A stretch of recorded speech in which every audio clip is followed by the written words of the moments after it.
वर्धा व अमरावती जिल्ह्याच्या बॉर्डरवर स्थित कौंडिण्यपूर येथे 450 वर्षापूर्वी संत सद्गुरू सदाराम महाराज होऊन गेले। त्यांनी 1594 मध्ये कौंडिण्यपूर ते पंढरपूर अशी वारी सुरू केली। ती परंपरा आजही सुरू असून पायदळ वारीचे यंदाचे 431वे वर्ष आहे। रुक्मिणी मातेच्या माहेराहून निघणारी ही महाराष्ट्रातील पहिली पालखी आहे। आषाढी एकादशी जवळ येते तशी वारकऱ्यांची पंढरपूर वारीची लगबग सुरू होते। भुवेकुंठ पंढरपूरला जाण्यासाठी वारकरी निरनिराळ्या दिंडीत सहभागी होतात। सर्व संतांच्या पालख्या पंढरपूरच्या दिशेने कूच करतात। संत ज्ञानेश्वर, संत तुकाराम, संत एकनाथ मुक्ताई यांच्या पालख्या तर विदर्भातून संत गजानन महाराज व इतर पालख्या निघतात। वैशिष्ट्यपूर्ण आहे ती कौंडिण्यपूर येथील मानाची रुक्मिणी मातेच्या माहेरची पालखी।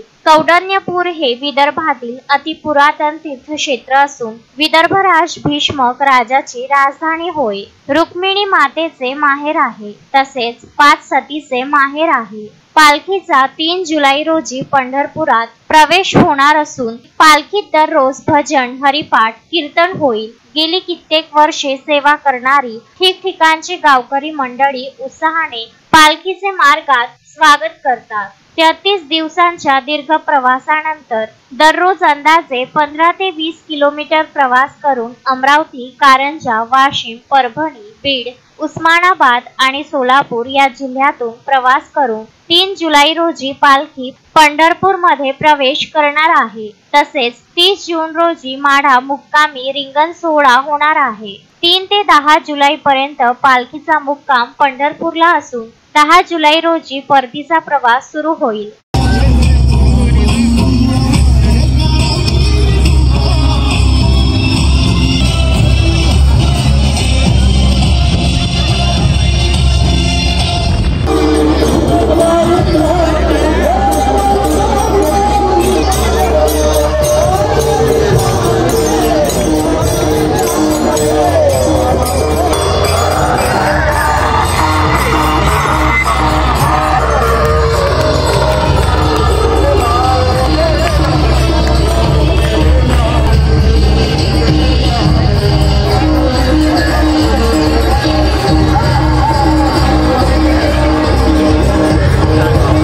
अश्विन शाह, विदर्भ न्यूज, वर्धा।